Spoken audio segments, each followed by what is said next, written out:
Good morning. Welcome is the Committee on Housing. We're going to get started. If you'd like to shut the door, go ahead. Let's get started with the Pledge of Allegiance. I pledge allegiance to the flag of the United States of America and to the republic for which it stands, one nation, under God, indivisible, with liberty and justice for all. All right, so today is meant to be very, very informal. This is an opportunity for the committee to work through some of the bills that we heard that we have already had a public hearing on.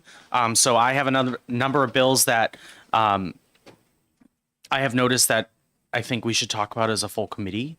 And I believe Representative Howland has a work session for a bill that we sent to subcommittee at 2 o'clock. But my plan is to hopefully get through this around 12:30, 12:45, and then send you all home unless you're on the subcommittee. And then, so we might not break for lunch. I'm just going to try to power through this. So for the newer members, this is a great opportunity for you to just kind of look at the legislation. If you have edits or something you'd like to say about it, this is done in public, so feel free to add input. We're not taking any votes on these bills today, but I'd like to know how what? YouTube's on. Yeah, YouTube's on. Yep. I'd like to know how the committee feels about these bills and some of the changes. So I brought quite a number of recommended changes to the bills that I introduced last week, but I guess we'll just go right in numerical order. So the first bill I have is HB 296. If the committee remembers last week or a couple weeks ago, that was Representative Ladd's bill relative to private roads. I'm relatively supportive of the concept. I think that it needs an amendment. My personal recommendation as chair is that we amend it to only allow the local government to review if a emergency vehicle can access the private road. I think that was what we heard from the public hearing was the only necessity of a private road. What's the municipality's interest in regulating private road? I think to at least allow emergency vehicle access, but I'm open to suggestions from the committee. Representative Grant. I agree that that's probably one of the most important. In my questioning the other day on this particular thing, the other thing I was getting at is the maintenance of the road. How are we going to guarantee, or how is the town going to get a guarantee that that road's going to be maintained so that a emergency vehicle can get in there? On the fire department for 20 years, you get on a small road like that, the first one gets stuck, you're done. Yeah. Representative Dumont. What I've seen a lot of times with newly created private roads is that the towns are actually requiring them to build them to town standards or per regulations. And I think this is a good idea. And one thing that would make it a little bit beneficial is if the town is built to town standards, which would satisfy that representative's issue, the town would have to acknowledge those frontages along those roads. A lot of times right now, that's at least what I've seen, the main hurdle is that the frontage isn't acknowledged on something other than a town-owned highway. Representative Howland. So that's exactly my point. So that RSA 231:81-A is like maintenance of private roads. I actually have a cabin on a private road, and the difficulty we have is that there is no document right now that actually regulates the maintenance of the private road. It's kind of like an urban legend. $400 that stayed that way for 5 years. And believe it or not, my wife is actually the collector of the money. And so it gets really difficult when the properties turn over to how do you maintain it? My neighbor, who will remain nameless, one of them will not pay the road fee. In theory, we can sue them for not paying it, but it's really messy. In terms of emergency vehicles, getting there in the winter down my road, that's why you have to have an extra insurance waiver on there for fire. Because if there's a fire, your house is going to burn down. It's like we do plow, but forget about it. So I think the biggest thing I would change along your lines too is that we just add the word existing. If you want to bypass the planning board on existing private roads, that's fine. The town actually has, you still fall under the town's building permit stuff. And on our road, there's been a lot of building that has occurred. My neighbor did a new garage with a office over the top, and there's been 2 new houses that have been built. So that's fine. I think the bigger issue you're going to have with permitting on the road, for us, it's like you're probably going to have to pull a shoreline protection permit, and the state, you're probably going to have to pull you definitely going to have to pull a septic permit. So the permitting doesn't seem to be an issue. It's the maintenance of the road. And in the spring, if you come in and you're going to build that road and or you're going to build the new house and the road is soft and you damage the road, bringing in a big truck, who pays for the fixing of it? So that's my issue. Hopefully you don't, if you do new roads, please don't do it that way, because it's a real big mess that you get yourself in. Other feedback? So Representative Howland, Yes. do you have recommended changes to this bill, or? I think it's one word, existing roads, right? I haven't looked at the language.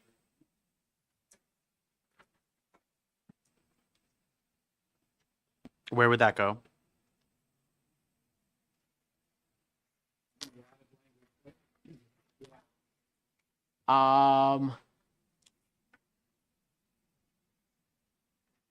It would be on the last line where it says, has voted to authorize the issuance of building permits for the erection of buildings on said existing private roads or portion thereof. Question. Okay. Yep, Representative Page. Al, would you want it in the prior passage as well after establishing that the existing private road, Yeah, put at both spots? yeah. Well, there was a grammatical change too, right? Because on line 4, it says after establishing that the private road identified complies with, so scratch and then say complies with. Okay, so 2 existings. Are you volunteering to draft an amendment? Sure, sure. Great. Representative Bolio. Yeah, I was just going to say that I think the testimony that we got from Attorney Paul Alfano in his proposed amendment to this legislation, I think was actually really, really, really insightful, because I know that his practice deals with this specific issue frequently, and I think that just the simple or just the or after determining the road is suitable condition for travel by emergency vehicles, I think that pretty much does it. And I understand your concern about, maintaining, an existing private road, or if there's a new private road or whatever. But I think that, this legislation as contemplated is really targeted at fixing this one issue. If you added in existing, I don't know if the legislation would be as impactful, but I also don't know, given the entire rest of the statute, what the impact of that would be. As drafted, it doesn't say anything about existing or not. It just says the road. So, I would be in favor of just a nice clean amendment saying, let's just see that it's suitable for travel by emergency vehicles and then move on. Representative Dumont and then Page. I would agree. I've always thought this was a funny issue. I don't see a problem on the local level or at the state level of a private road being allowed the same rights as one that's on a public highway. A lot of times what happens is the individuals that own the parcels along those private roads typically have an HOA developed, or they have they have encumbrances on the deed that say what they need to do to maintain that. And I don't think there's a problem with allowing people to choose how they want to maintain that road. It's a different kind of property, but very rarely do you see larger issues. I think there's issues all across the place, but I don't think it's just specific to private roads. Representative Page. Thank you. So I'm just trying to, I don't feel particularly strongly about this bill one way or another, and I think many of us feel the same way. I just want to make sure that we are understanding the sponsor's intent, and I think the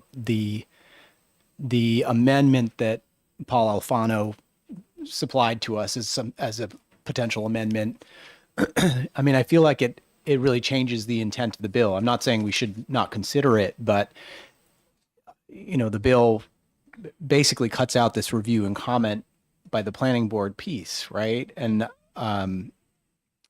this this amendment would leave that part intact. So I don't feel strongly about it one way or another, but I just want to make sure that we are recognizing what the sponsor intended to do with the bill, because I think that Alfano amendment is something different. Representative Thaxton. So I have a property very similar to what Representative Howland described. It's on a 50 or 60-year-old private road, and we get a bill and you can pay it, not pay it, whatever floats your boat. And in the spring, we have a gate and they close the road. There are probably a dozen houses on the road. It's a very nice little community.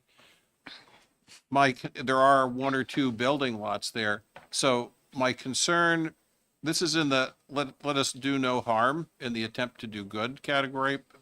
My concerns are, I don't feel particularly badly about the bill, but I think my concern would be in my case, if I went to pull a building permit to build on the lot adjacent to me, the town of Fitzwilliam would likely issue it subject to the appropriate wetlands and septic designs, but it would never go to the planning board because it's a existing lot of record. There is one next to my house. And so my concern is that if I read this correctly, we're now almost requiring that everything go to the planning board. And I don't know, and I can tell you for a fact that in the case of my road, it's not suitable for turning a fire truck around in. It's quite the effort to get a fire truck down there, back it up. It's like an 18-point turn when you get to the end of it. So, because when you get to the end, there's a guy has a tennis court there. It's a lovely house, but so my concern is that we are able to exclude this from, at least from existing private roads. That would be an issue, a concern. Miss Burns, you're in the room. Hello. Do you mind coming up and talking with us briefly about this?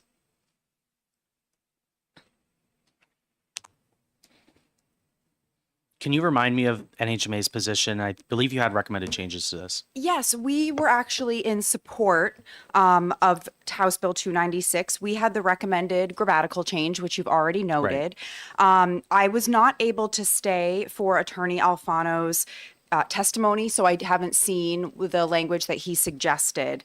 We are generally in support because we think it gives another option, another way for towns to approve building on private roads, right? Right now, as you've noted, it's after review and comment by the planning board, but approved by the governing body. So this would give them an option to actually set a governing body policy, and it could go directly through the governing body rather through the standard review and comment by the planning board and then approval by the governing body. So in that way, it creates potential new flexibility that may be positive for a community.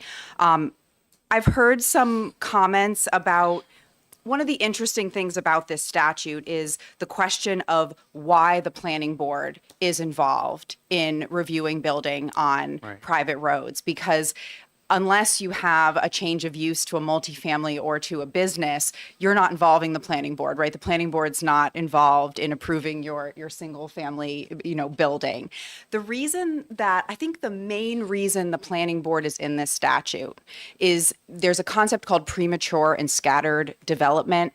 And part of what I think the statute is trying to do is give the planning board the ability to weigh in and say, we don't have any homes over in that area. And if you put that one home on that private road 20 miles away from the next, bit of civilization, we're going to start creating this scattered development kind of concept in the town. And that's not, maybe that's not positive for health and safety. I think that's part of the reason the planning board is involved here, is to give that comment.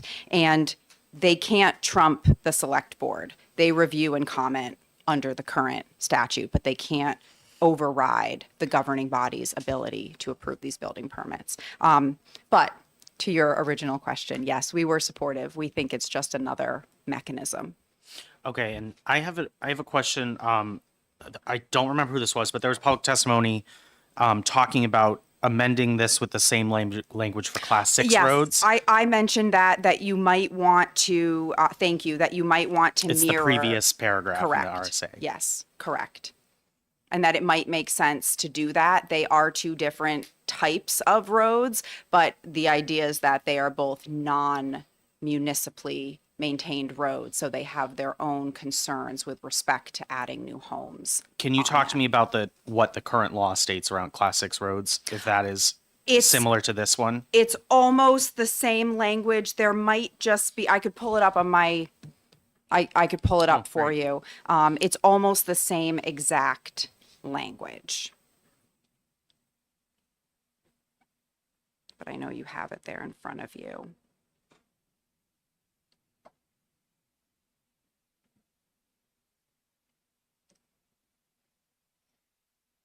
Okay. Does that? Yes, that helps. Are there Okay. other questions, Ms. Burns? Thank you. Thank Appreciate you. your help.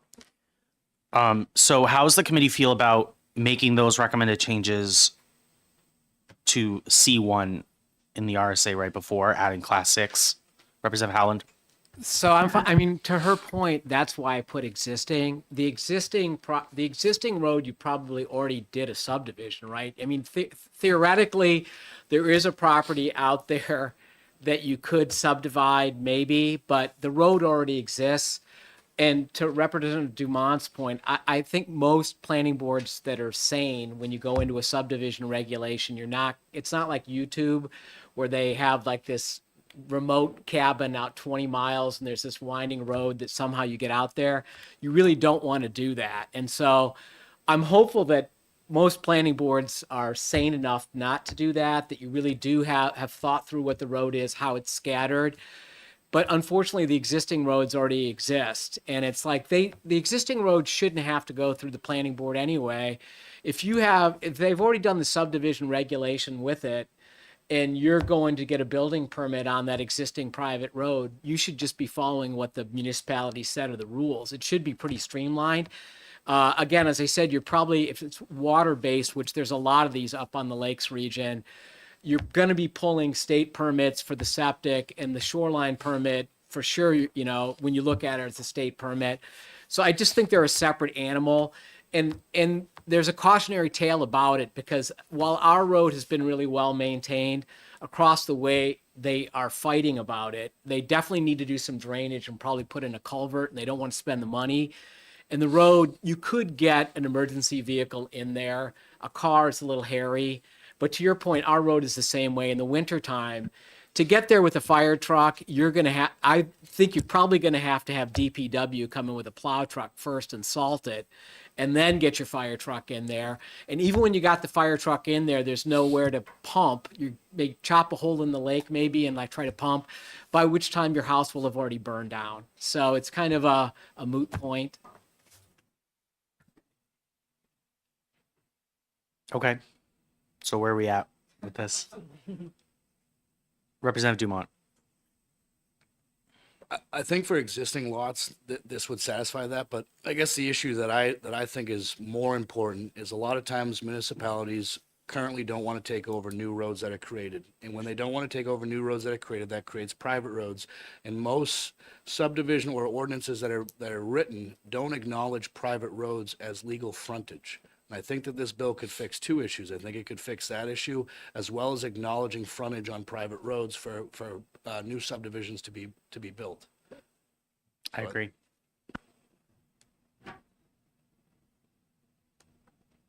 Representative Thaxton, do you have something? Well, I mean, I don't think any of this is mutually exclusive. I think you can fix the one problem. I think we need to reword it just a little bit, put existing road in there and leave that out. It's interesting, the description of the various issues that in the towns that I represent, I can give a handful of examples of a house literally a mile down a class 6 road, 3,000 feet off of the class 6 road. And so these things are out there. And I think it's important to leave and if it burns, it burns. They knew that when they bought it. Okay, so in my position of delegation as chair, I'm going to delegate Representative Dumont and Howland to work out an amendment and come back to us if that works. All right, great. Okay, let's move on to HB 382. That is one that is near and dear to my heart, but I want to know how the committee feels about this. That's removing the authority for municipalities to regulate mandatory on-site parking requirements. Where's everybody at with that? Representative Howland, I'm actually going to call on you first because you have an amendment.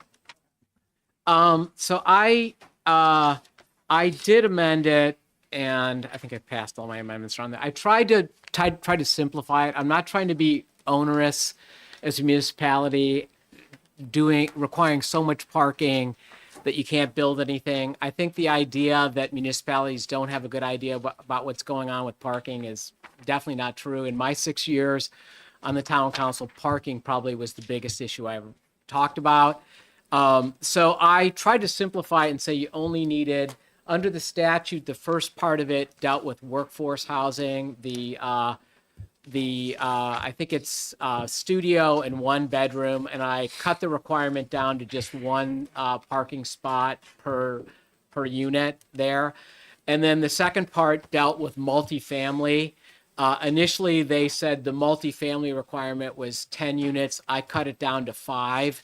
5 is kind of a more natural breaking point with multifamily. The financing from 4 to 5 changes, and a lot of regulation changes. And with that, I also said you only need 1 space per unit in that 5-unit or more development. And then I said the next thing is that you can, if you do off-site parking, that can meet all your parking requirement. The only reason I really wanted that in there is in our case, particularly in our downtown area, you're subject to the MS4 permit that you get, which is completely non-negotiable. And for us, when you have all those impervious surfaces down there, it's just economically unfeasible for redevelopment of a building to make them do the on-site. And so we definitely want to do off-site, but the off-site may actually, in our case, be structured parking.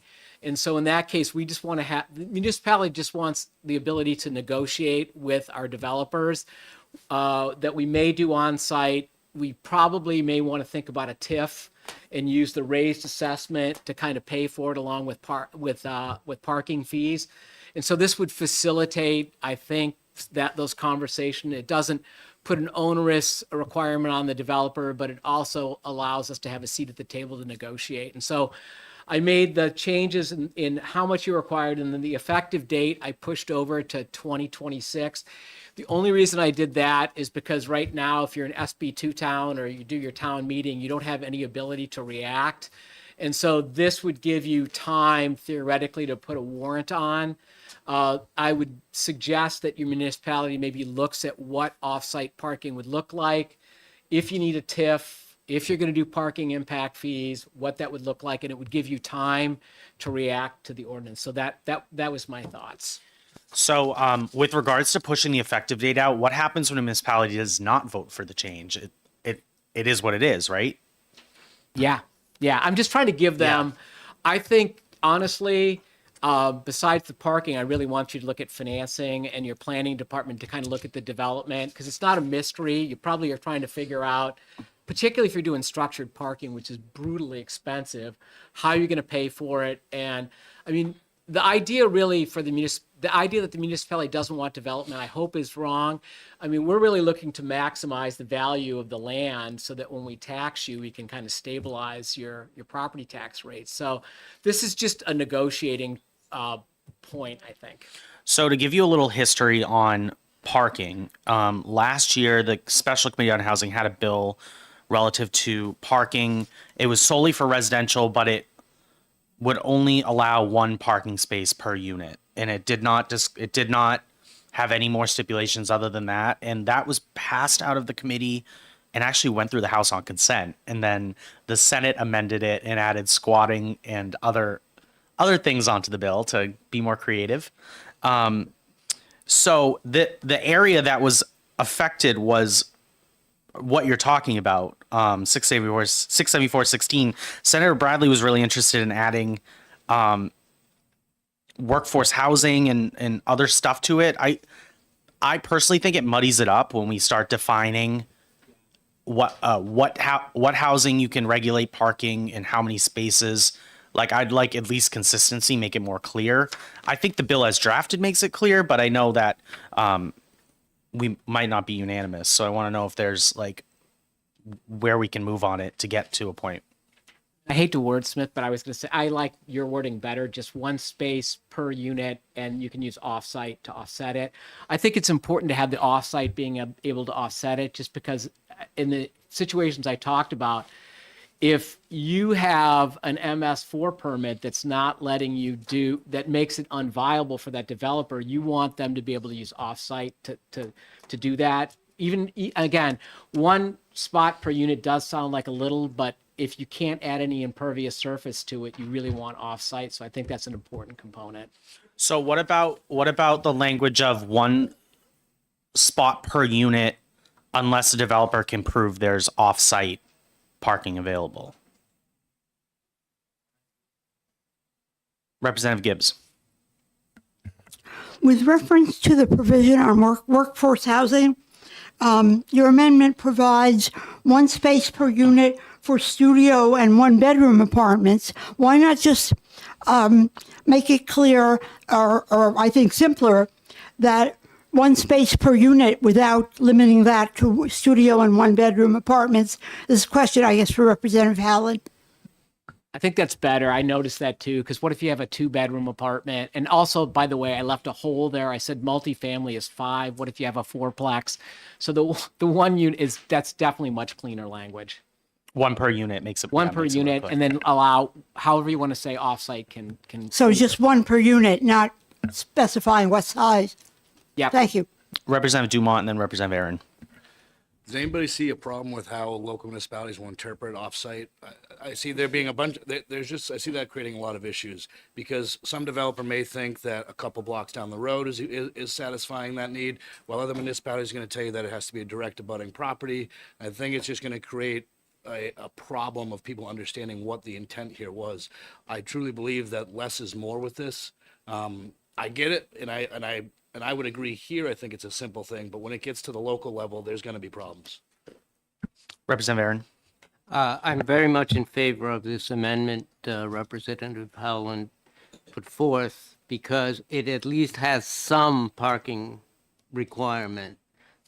Because my fear is that when you take away the parking requirement, then they're just not going to put any parking in, and you'll have parking all over the street and just create a mess. So this is great. And the details, no problem. Okay. Representative Thaxton and Representative Bolio. I like the idea of the simpler, the better. It's going to be less confusing for planning boards.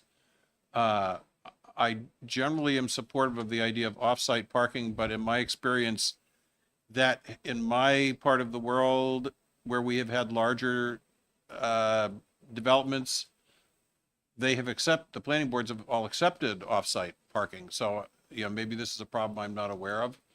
Nobody had to define it. They just said we didn't have any rules. And I can see your point coming over here to Concord. So if you say we have off-site parking as members over at stores, that kind of might be a stretch if you're developing a 4-unit apartment building. It's 6 blocks away. So, but I think less is more. And I think the planning boards have some level of competence and judgment. And I don't think you need to micromanage it.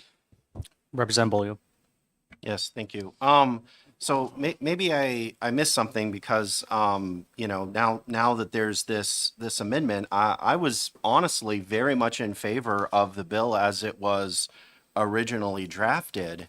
And I mean, to be quite honest with you, I really think that, we're fretting about, is there not going to be enough parking in New Hampshire, when the fact is we already know it's a fact. There is not enough housing in New Hampshire.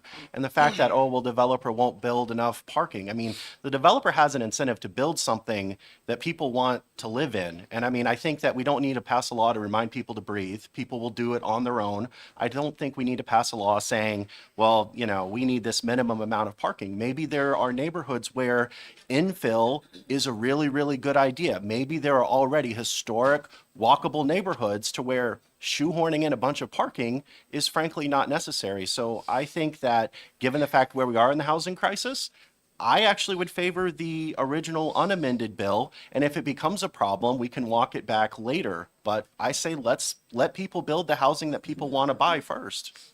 Representative Miles.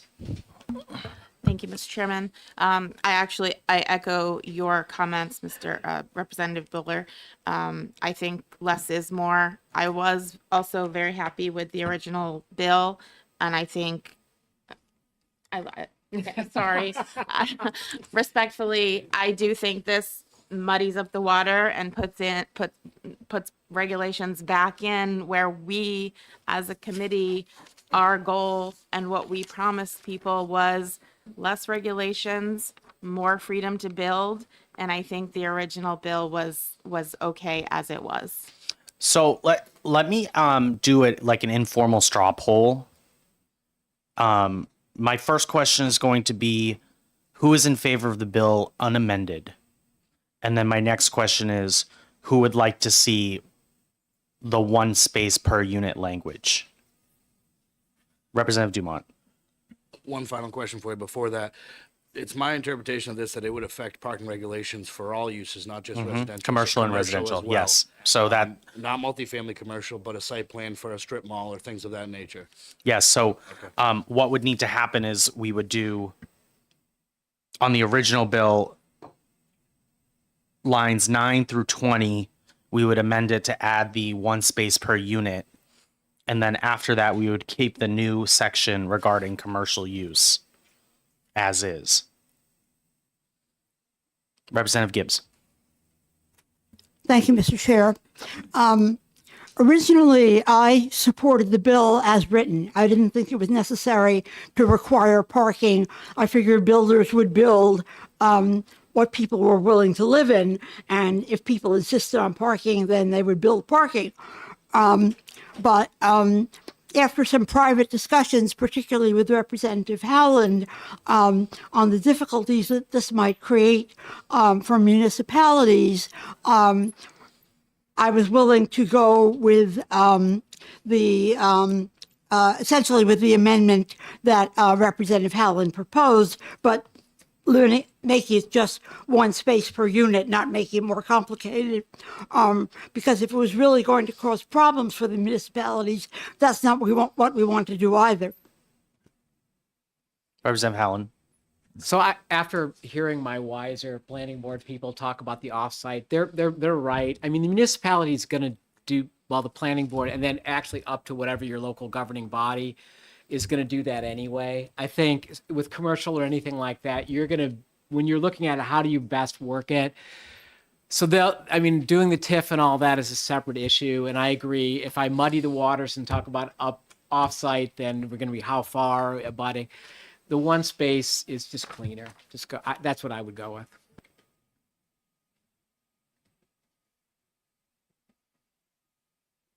Okay, so let me do a show of hands. Who's in favor of the bill unamended? Raise your hand. Unamended. No changes. Okay. Who's in favor of some sort of language that would change lines 11 through 20 to allow up to one space per unit and keeping the language for the commercial as is? Raise your hand. Who would vote for the bill as amended if this language is in there, even if they don't necessarily like the language? I think I know. Okay, see that? I was directing right at Representative Bolio. So, okay, all right. So I think we're at relative agreement. So I'm gonna confer with Representative Page and probably get an amendment drafted for next Tuesday. Does that work for everyone? Okay. All right. Next up is HB 577. My firstborn child. So I have language where, hold on, let me get organized. Okay. So I handed around HB 577 recommended edits. So I'm just going to run through these real quick. Number one, let me get to the bill. This was a lot of this was based on testimony during the public hearing. Number one would amend lines 15 to 17. That would municipality adopt a zoning ordinance pursuant to the authority granted this chapter shall allow ADUs that permit single family dwelling. It would basically say in any municipality that does not have zoning, we do not need to require them to now create zoning, which I do not want to do. So the municipal association's looking at me, but yeah, I don't want that either. So that's what that would do. The second one is relative to square footage. HB 577 removes the existing language that would require that a municipality may not restrict the ADU to less than 750 square feet. So this language here would just add it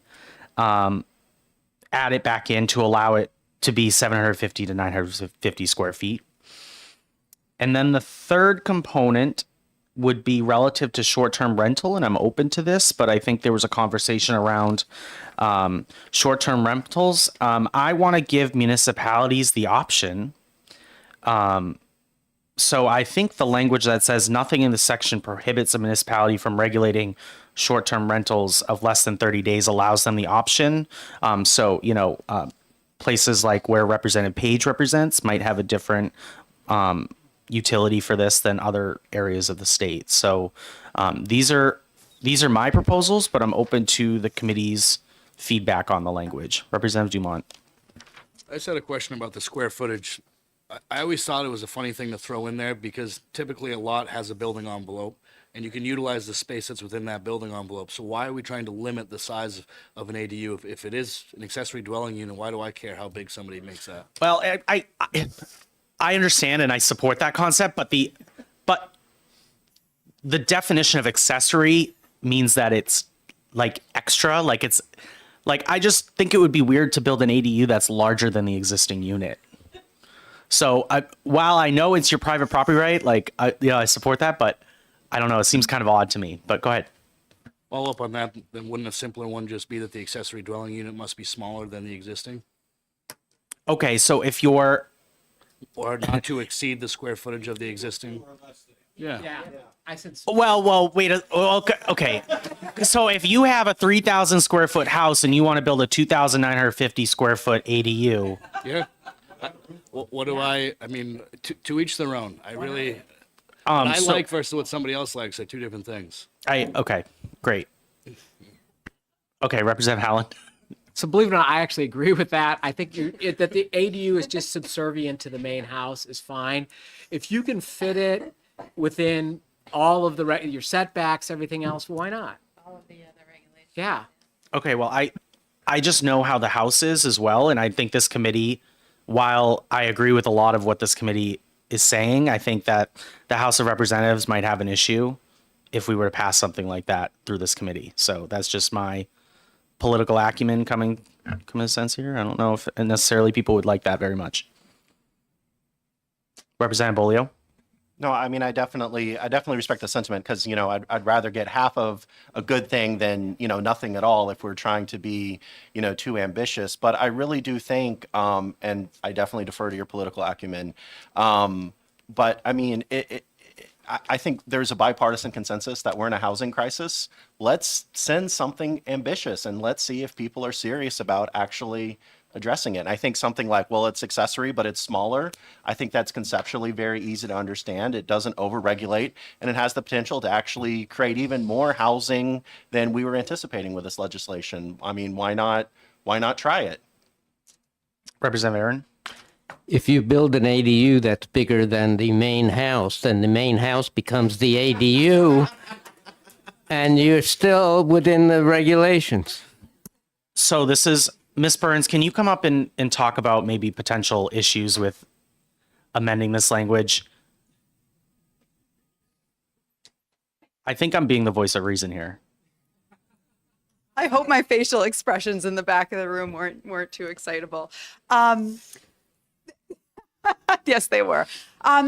When the original ADU bill was passed in, I think it was 2016, we did work very closely with the folks who passed the legislation to make it you retain some local controllability, but also to understand that there was this will to have this allowance of ADUs on single family properties.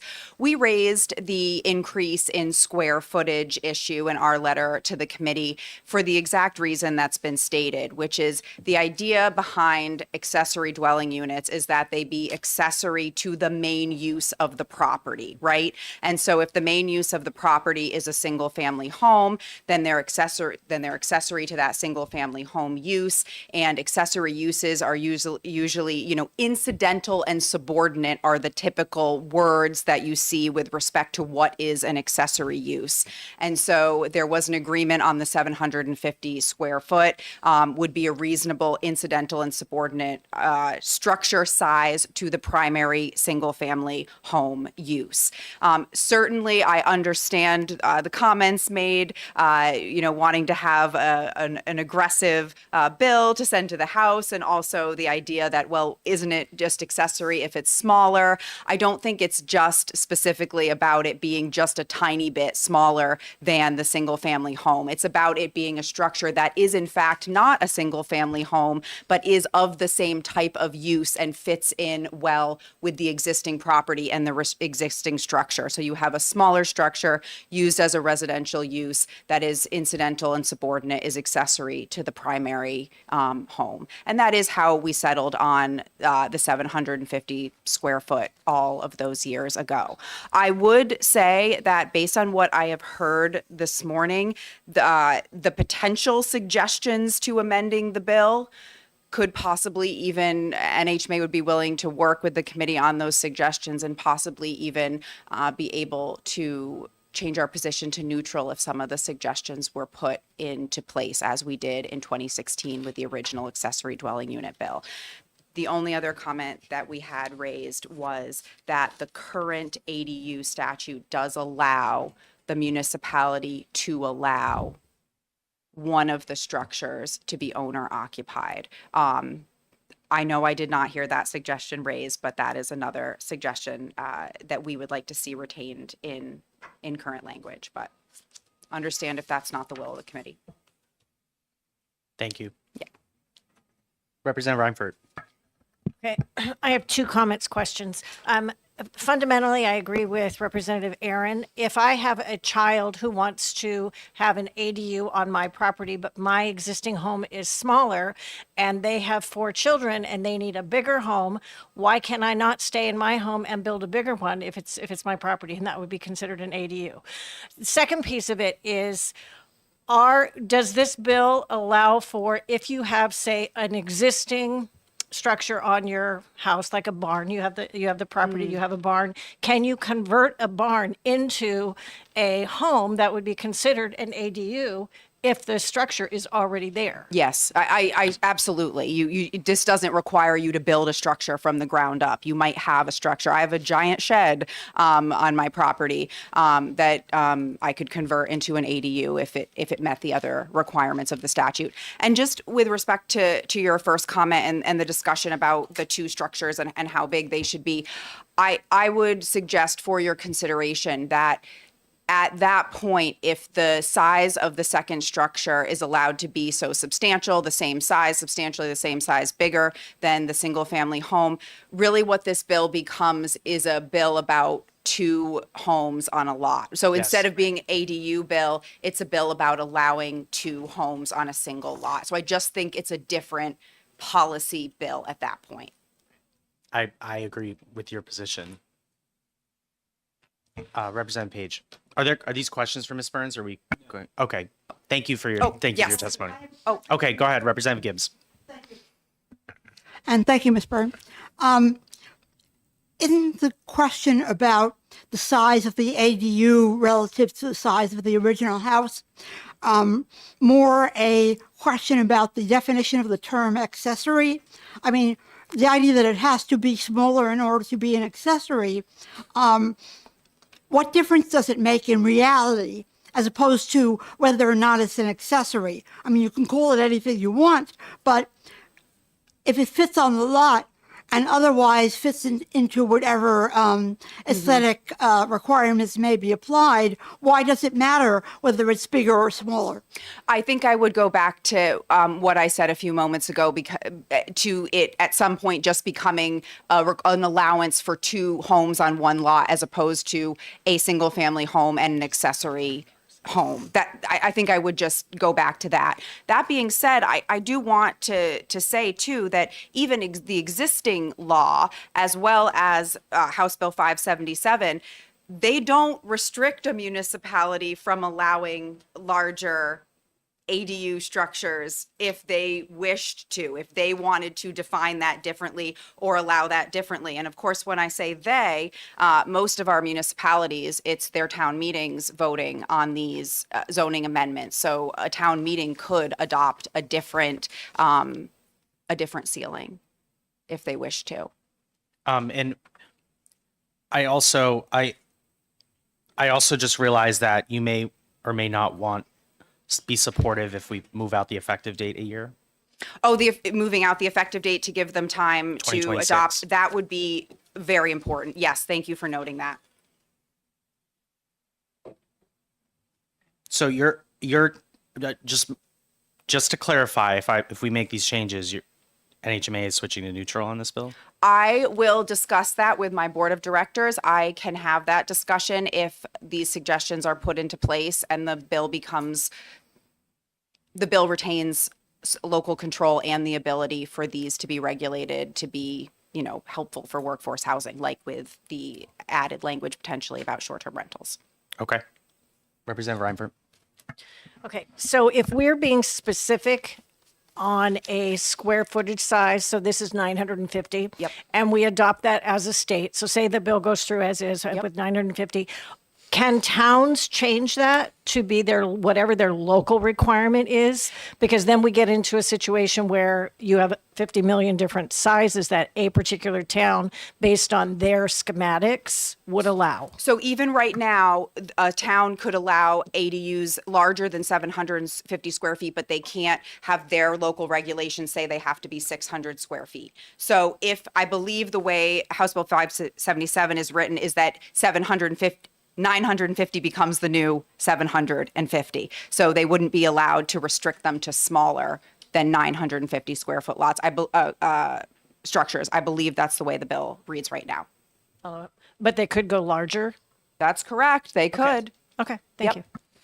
Yeah, and I agree with Ms. Burns that this committee can talk about having 2 homes on a single family lot, and we have a whole another year for legislation. So Representative Bolio, when you put that bill in next year, which I'm sure you will, we will entertain that. But I think in order to keep the ADU bill, I think we should have the accessory larger unit.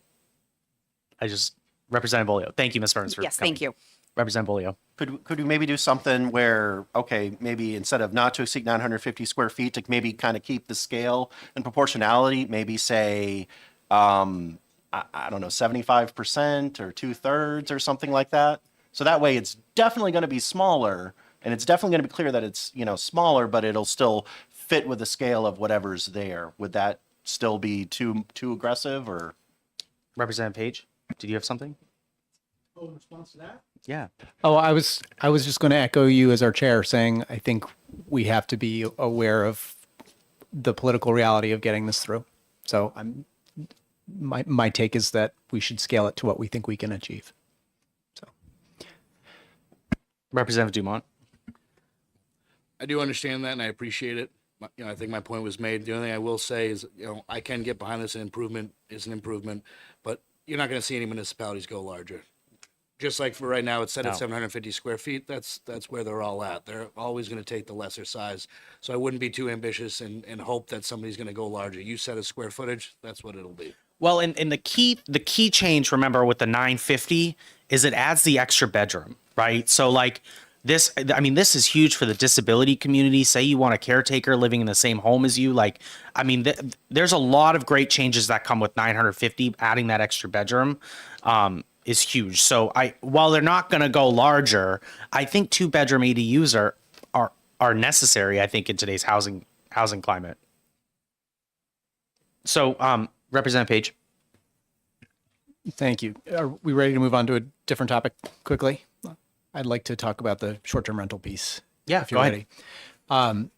So I think I appreciate the draft language that we have here, and I appreciate your understanding of my district. I mean, I'll say canvassing this last summer, it was one of the saddest things in the world to be in neighborhoods where I knew there had been a registered voter 2 years ago, and door after door being a short-term rental. I mean, that's the context in which I come to this piece of it, and recognizing how my constituents feel about the way that's transformed our town.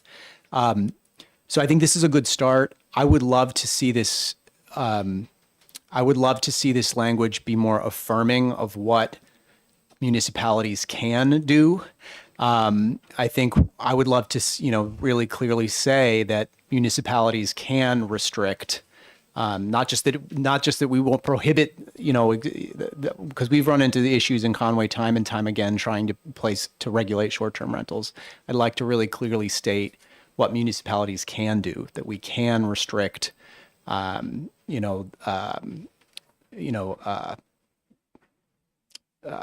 losing the word, not tenancy, but, less than transient visitors of less than 30 days. Whether we do that, say they can do it via deed restriction or what have you. The other piece for me here is thinking about how folks may be downsizing into their ADU, also thinking about the primary dwelling in that equation, because the goal is housing, right? Our goal here is housing. And so I want to make sure that we're not having someone move into their new ADU and then short-term renting their primary dwelling. So those are my two concerns that I want to make sure we address in the final language of that piece. But just want to get that out there. Okay. I think this language was suggested to me, but I'm certainly, if there's a more clear sentence that would satisfy it, feel free to let me know. Representative Bolio. I was just going to say, I like the language as drafted because it keeps this focused on ADUs and doesn't turn this into a short-term rental bill. So I personally kind of like where it is. One of the things I will say in defense of short-term rentals, I mean, the fact is New Hampshire, makes a lot of money from tourism, and it's a very important part of our economy. And the fact is that especially in the North Country, if we were to completely say, you know what, everybody hates short-term rentals, let's get rid of them all so they can be housing instead, you're really going to see this knock-on effect, or you're going to have a lot less tourism. So that's going to be a lot less people visiting local businesses. There's going to be a lot less people going to local restaurants. The other thing I'll say is that, supply and demand, if there are too many short-term rental units, people will start converting those into long-term. And it really becomes a pain in the neck if you're doing a short-term rental and you got to change the sheets every time and you'd have to turn the unit. There could be people who say, you know what, I'm going to put an ADU and I'm going to make it a short-term rental. They do it for a little bit, realize it sucks, and then they're going to say, you know what? This is actually going to be long-term, and I'm going to have people in here for a year, and I'm going to have a year-long tenant. So I think that, although I definitely sympathize with, a lot of the negative consequences of short-term rentals, I really think that we should be very light and we should be very gentle in terms of what we do as a committee in terms of restricting them. Representative Page. I hear that perspective. I'll say, again, from my very hyper-local context, especially with the potential changes around not requiring the primary dwelling to be owner occupied. I mean, I get at least twice a month, something in the mail from a company that wants to buy my house to use it for a short-term rental. And the vast majority of our short-term rentals in Carroll County are not owned by people who live in Carroll County. So I think, my concern would be that both units end up that way. And I will say in my community, I don't know what it's like in Littleton, but in my community, it still seems the appetite for them is insatiable. I mean, we have entire neighborhoods where you used to have kids biking around on the street that are now just party villages. So, that's where I'm coming from to this particular topic. Representative Miles. Just a clarification, but isn't that something your own municipality zoning board can apply to that area? to rectify for that geographical location? I'm genuinely asking. Yes, I will say it has been a real struggle, and we have continued to struggle with that. We have been to court many times as we've tried to address that issue. So what I would seek in this is very clear. What it says here. What scares me about the language as drafted is that it just sort of says nothing prohibits the municipality from regulating. I would really like to see language affirming here are ways in which municipalities can do this, if that makes sense. It's a small tweak. The sentence that would say a municipality may, a municipality in its discretion may regulate the accessory dwelling unit not to be short-term, something like that. Okay, just affirming it. All right. I think I can come up with that. Other concepts, Representative Dumont? Not a concept about short-term rental, but I had a couple other comments. Go ahead. One, how does everybody feel about a municipality not being able to restrict a secondary access? I've seen a couple municipalities do that with the ADUs. Some have ordinances, particularly that per lot, you're only allowed one driveway, which in my opinion causes an issue for emergency vehicles, but also depending on how you're utilizing that. And something as simple as, a municipality shall not prohibit a secondary access, I think would be very simple, but.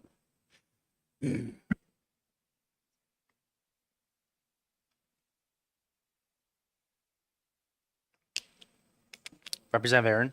I think that makes sense because one of the biggest things in this bill is that you're allowing detached, and that's a real big plus.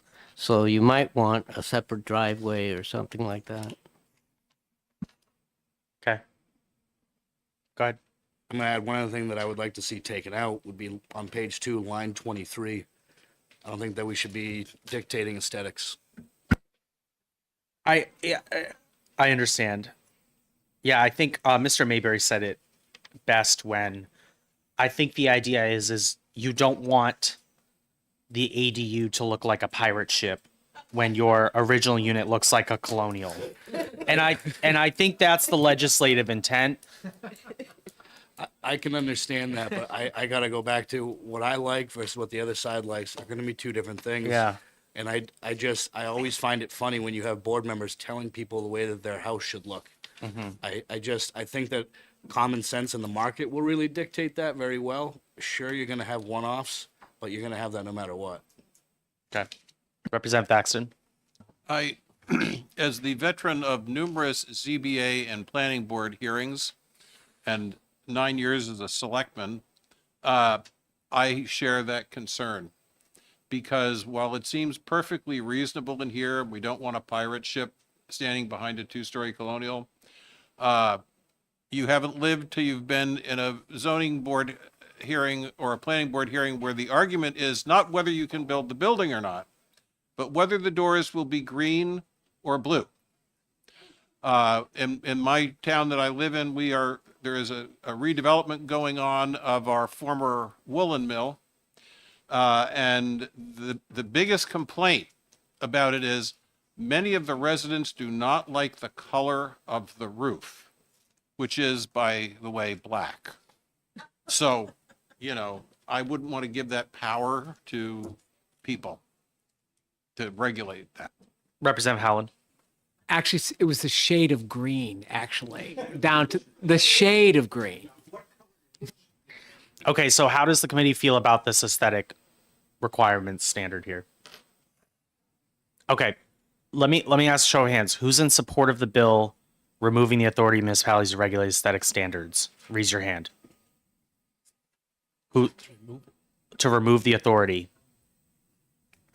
Who's opposed to it? Yeah. Okay. Would you state your question again? It seems to reverse itself. No. Are you in favor of removing the municipality's right to regulate aesthetic standards of the ADU? If you're in favor of removing their ability, raise your hand. If you're opposed to it, letting them retain the ability, raise your hand. Okay. Representative Page. I want to add a sort of a third category there, Okay. which is Please do. which is also I don't want to derail the bill. I don't wanna derail the bill. I would be in favor of keeping it if we think that improves our chances of moving it through both the House and the Senate. Yeah, and That's my take. and I really appreciate that this committee wants to move forward on a lot of this stuff. And I hate to be the voice of reason here, but I think that we should probably keep that part in the bill in order to get it through the House and the Senate. Representative Dumont. With the show of hands, I think there was a good amount of consent there. I would be in favor of leaving it alone with this bill so long as there's some other way to remove that authority in the future. I don't see how in any of the zoning laws that was enacted, aesthetics being a part of that. It was always health and safety, and it has gone to a whole new level. I have seen and watched and sat through zoning board meetings where there was a topic about shutters.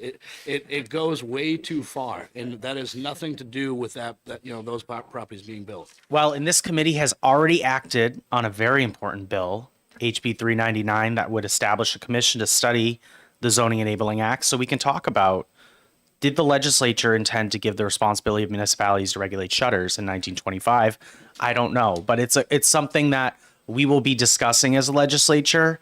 That's all I'm going to say, but I understand what you're saying.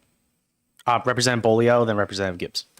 So one of my concerns on this, and I mean, you already know which kind of points I'm going to echo about this, but maybe one of the ways where we could sort of keep aesthetic standards in there if we absolutely must. I agree with Representative Dumont's comments. I don't think it should be in here, and I don't think it's within the purview of the authority granted to towns to regulate zoning. But what I'm really concerned about is, one of the best ways in my mind to build accessory dwelling units is if you use innovative new construction techniques, practices. Let's say you have prefabricated, construction. Let's say you have some kind of modular construction or something like that. And municipalities say, you know what? That's a really cost-effective way to build ADUs, and we actually hate ADUs, and we don't want them in our town at all, but the legislature is forcing us to have them. Let's use aesthetic standards as a back way to prevent these things and say, well, you can't use these materials, and you can't use this construction technique, and you can't do this, XYZ. So maybe a carve-out to where, okay, if we're going to have aesthetic standards, maybe not talk about construction materials or techniques or something like that. What about just adding the word, a municipality may apply reasonable? Because here's the thing. I think there is a clear definition for reasonable. And I think in some ways maybe the courts will determine what reasonable is, but I think if the 18 of us got together and we're like, that's not reasonable, right? Like a bunch of people would get together and be like, that's not a reasonable aesthetic standard. Because what you're saying is unreasonable. I think anybody would think that. Maybe not a planning board, but that's up to the courts to decide. I mean, if you have to go to court, you're already putting a major break and impediment on construction because a lot of people, do they want to sign up for a lawsuit? No, they want to build an ADU. Representative Thaxton. I'm sorry, Representative Gibbs. Thank you. Well, I would also prefer that the local authority not have the authority to tell people what their building should look like, and certainly not have the authority to tell them what color the door should be or the roof should be or whether or not it should have shutters. I really think that's going way too far. Nevertheless, if we need the aesthetic standards in the proposed bill in order to get it passed, I would go along with it. Representative Thaxton. So, as previously stated, I have severe concerns about the word aesthetics in here. However, I think by trying to fix it by saying reasonable aesthetics, I think you've created a WPA project for lawyers. So I would prefer, if I have to go on the, what is the least bad of my choices, leave it as is. Okay. I think that if I was an obstructionist select board or I was an obstructionist planning board, I would grasp onto the aesthetic nature of this and make it fundamentally impossible to build an ADU, or so absurdly expensive and inconvenient that it's And I think, there's a sense of fairness for the most part in these things, and maybe that'll where it'll get worked if you're going to toss it where it has to get worked out in court. If you really need aesthetics in there to get enough votes to get it over the hump, okay. But I think you're leaving a big opportunity for an obstructionist planning board or select board to say, you know what? Blue houses are not aesthetically pleasing. We want everything covered in brick. And I have, just for the record, I have lived in communities where, in the South, where everything was required to be brick. Period. The end. So. Make it 3 times as expensive as. Correct. Representative Grant. Maybe I'm wrong here, but reading this, the municipality may apply aesthetic standards only if it applied those same standards to the original dwelling. So if they didn't apply any standards to the original dwelling, that means they're out of luck. That's the way I'm reading it. Yeah, thank you for pointing that out. Representative Page and then Representative Beaulieu. Thank you. I was just going to suggest that I think there's actually a lot of interest in members of both parties in this issue, and that it's something we could revisit next year in new legislation. I feel like our goal should be to get a good version of this bill through, the best version we think we can get through. And it sounds like we have a lot of or near consensus around some of the issues around the misuse of aesthetic standards. So that would be great to revisit. But I would personally say let's try to get it through. Representative Beaulieu. I was just going to say that's actually really, really interesting reading of the bill because if it says applied in the past tense, so if the original building was built when there were no aesthetic standards, you would think it would be grandfathered in with no aesthetic standards.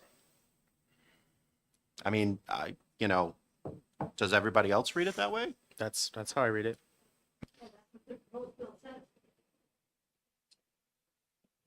Representative Dumont. I'm just gonna say, I'm glad you guys can read legislation like that because the boards can't. I don't know how often you guys have gone to board meetings, but these logical consensus don't normally happen. There's a lot of good people, they're volunteers, I understand that, but there's so much, I'll leave it alone. I think that if we can push this forward, fine, I'm happy with it. It is definitely an improvement, but I will say that is going to be an issue. Okay, so to sum this up, I'm going to add this language about the adoption of zoning. I'm going to add the language about the square footage. I'm going to make a more clear sentence about short-term rentals. Although, Bob, did you have something to add on that? Yeah, feel free to come up. And I'm going to move out the effective date a year. Okay. Just put your mic on. I am Bob Quinn. I'm the CEO of the New Hampshire Association of Realtors. I haven't had a chance to look at the language regarding short-term rentals. This legislature has debated this issue for a number of years, has not come to any conclusions yet. It has been litigated in court in New Hampshire time and time again, both Superior Court as well as the Supreme Court. What I read here would be a pretty overarching change in policy in the state. So all I would suggest is a robust discussion prior to doing that. Keep in mind that, short-term rentals, we do see that's a part of private property rights, the ability to rent out. So a lot of property owners do that in order to ensure that they can stay in their homes. And to eliminate that as a possibility will have some serious repercussions, we think. Okay, thank you. I don't think anybody's suggesting to deed restrict these. I think what we're suggesting is giving the municipality the option of regulating it, and you not supportive of that. It really does depend a lot on the specific language. Okay. And whether and how you go about doing that. The current statute right now does not mention vacation rentals or short-term rentals or anything else. And that statute has worked appropriately over the past 7-8 years. So we're not entirely clear why that needs to change because we're going from attached to detached. Okay. Thank you. That's helpful too. Thank you. Thank you. Does anyone else have anything to add on this bill? Representative Bolio? I was just going to echo that if this does become something that maybe rightly or wrongly, but in the minds of other representatives becomes something that is not just an ADU bill, but also a short-term rental bill, you run the risk of losing votes that you would have otherwise got because you have representatives that say, no, but I don't want a short-term rental bill.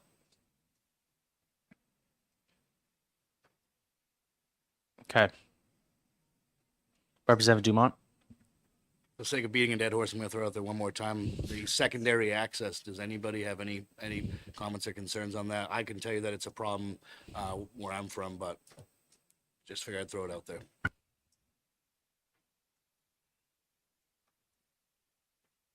Okay. Can you send me a sentence or two on that? All right. I think we're good on this one. Next one is HB 631, permitting residential building commercial zones by right. I'll just start and say I support the concept of it. I think the home builders pointed out some clear problems with the bill. I also believe there is a more clean version of this concept on our colleagues across the wall have maybe a more clean version of this bill that I would suggest that we start with that as a skeleton and then work off of that. I think less is more with a bill like this. And I think this one is going into too much detail, is muddying things up a little bit. So I'd love to hear what the committee feels. Representative Thaxton. Well, in light of your comment and our prior discussion, would it be possible for the committee to set aside discussion of this bill until we have the Senate bill available to us in its current, whatever its current form is, to review the two side by side? Can somebody get me a bill number for that? Mr. Mayberry, do you have a bill number?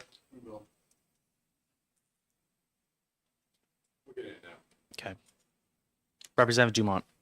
Yeah, the only thing I was going to add was just to echo some of the points that were made during the public hearing was definitely to create a concise definition. Commercial is just that of everything 4 units or larger, whether it be, again, a strip mall or a multifamily development or an industrial complex.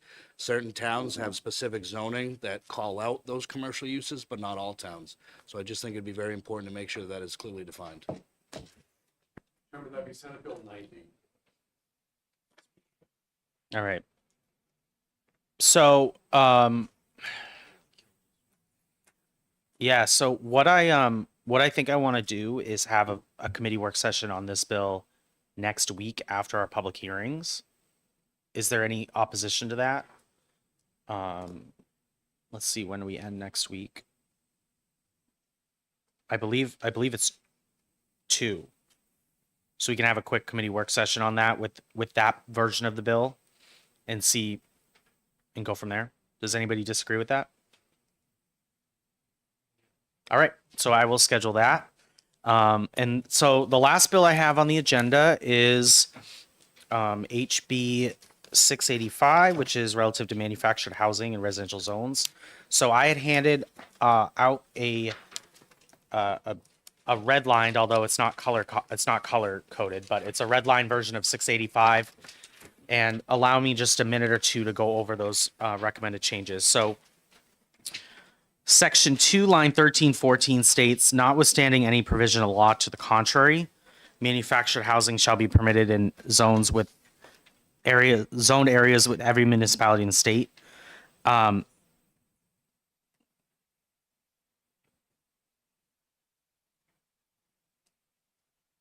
term residential zoned areas is imprecise, so what I want to do is switch it to land areas and lots in district zone to permit residential uses. Much shorter and more clear. Number 2 is section 2, line 1516, paragraph 2. Doesn't address what happens if a municipality fails to amend its zoning ordinances. So ensuring that a manufactured housing is treated as permitted in use in all residential areas. Just adding that language in there. Let me see where I'm. 15, 16.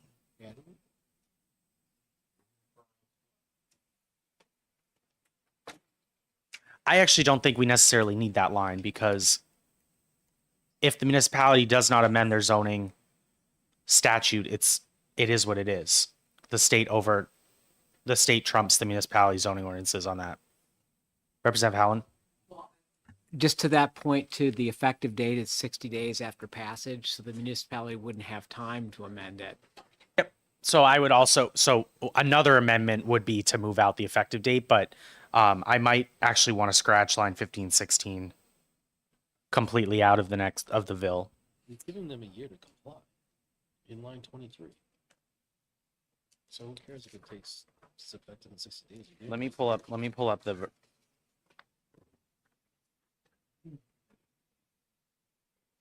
23 and 24. no 60 days. This goes into effect. They have a year to. It does say that. So Representative Cole said all municipalities shall amend their zoning ordinances to comply with the statute within 6 months of the effective date. My red line would change it to a year. So even if the bill took effect 60 days after passage, they would still have a full year to amend their zoning ordinances. And even if they didn't, that's the law. That's what the state said. So, Representative Gibbs. I would prefer to keep lines 15 and 16 requiring that municipalities change their zoning ordinances and certainly, give them a year to do it. That's reasonable. If you don't do that, I think you're inviting litigation, and there's no need to invite any more litigation than necessary. Well, I agree with that. I think there's other things that we did last year. For instance, the parking. We changed parking last year, and now in March in Goffstown, we're voting on amending our zoning ordinances to update with the state new definition of what they can require for parking. And the way I read it is, even if that warrant didn't pass, that would be the law anyways. The municipality would just have a conflicting with the law, but in this situation, the state law trumps the municipal ordinance. That's how I'm reading it. I don't think it would be very arduous litigation. I think that's pretty clear. But go ahead, Representative. I agree. The problem is that if the municipality said, no, we have our zoning ordinance and we're going to enforce it, and then the property owner would have to go to court to say, no, the state law trumps. And the state law would trump, but you'd have to go to court to enforce it. Is anybody opposed with leaving it in? I mean, I don't necessarily think it's necessary, but go ahead, Representative Dumont. I was gonna say, I'm fine with it either way. Yeah, I okay. I think they both work fine. I mean, state law at the end of the day is what will set precedent, so. Okay. And then the last change I have in my red line is on line 2526. It would scratch out, Representative Thaxton asked during the public hearing. He's like, who's the State Department of Housing and Urban Development? And I was like, oh, that's a good point.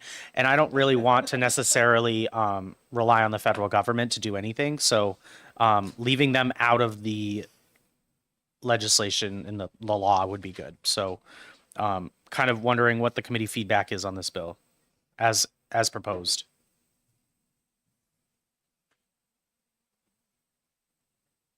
Representative Aaron? My concern with this bill is how many manufactured homes can you put on a lot? Because Charlestown has a lot of trailer parks and they have a huge tax problem. So you need to be able to let a municipality decide no trailer parks. So If you want to put a manufactured home on your own lot, that's fine. No problem. But if you want to put 20 of them in there, that should be up to the municipality to permit that. right, and that's what this bill does. So it updates the definition of manufactured housing on a permanent chassis, but additionally, this just says single family residentially zoned areas. So if it's zoned single family, you couldn't put more than one on there. That makes sense. So that should alleviate your concern Yep. with that. Thank you. Representative Page? I'm supportive. Okay. You're just asking for input. Hey, supportive with this amendment. All right. So I'm going to get this drafted too, and hopefully we can get this bill out next Tuesday, so I'll probably pull it up during executive session at some point. That's what I have for bills for the work session. I had a couple bills to exec. I want to see where we're missing one Republican and one Democrat.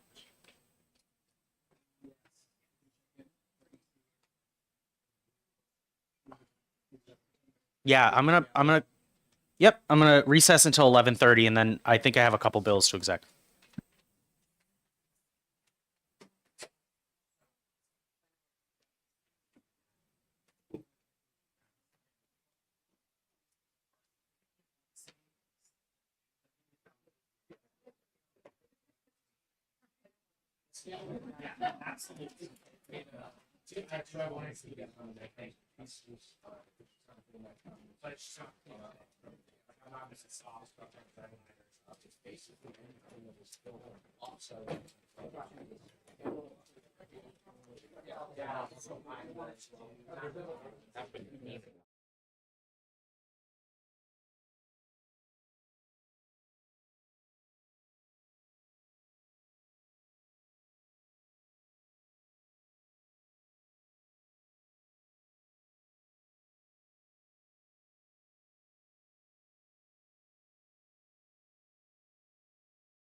You're trying to solve to complete.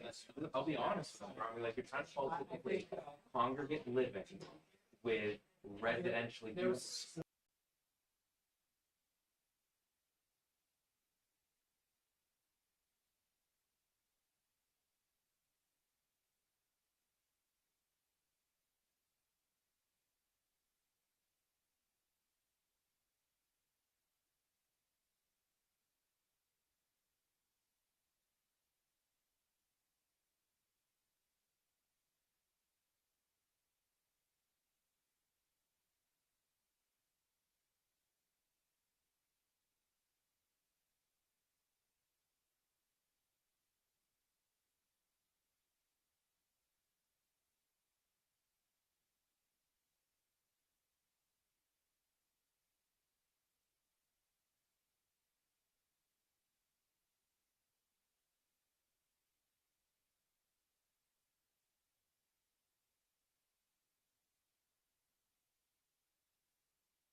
309, I handed an amendment to the committee earlier. 0342H, is there a second to that motion? I second that. Representative Miles seconds it. So real quickly, I thought we saw that there was there was merit to this by requiring at least one non-electronic form of payment. This amendment would just add to lines after section 1 of the bill. Oh, inserted by. It would just replace section 1 of the bill to say that the landlord shall allow at least one other non-electronic form of payment for the purposes of this section. I just think it makes it more clear, and I think it addresses the concerns raised by the sponsor of the bill, and it moves the bill forward. So, are there comments about this amendment? Great, Representative Page. Just noting my support. I think this is just a clarification rather than a change in intent. Okay. So with that, I'll just do a show of hands for the amendment. So you don't need to take a roll on this. All those in favor of adopting amendment 2025-0342H, raise your hand now. Those opposed? All right, that was adopted. You can just make a note that that was adopted 17-0. And so now we're on the motion of ought to pass as amended. I made that motion. It was seconded by Representative Miles. Any discussion on this? All right, seeing none. Go ahead, call the roll. Vice Chairman Cole, Yes. Representative Thaxton, Yes. Representative Aaron, Yes. Representative Bollier, Yes. Representative Dumont, Yes. Representative Grant, Yes. Representative Miles, Yes. Representative Minor, not here. Clerk Reinfurt, yes. Representative Page, Yes.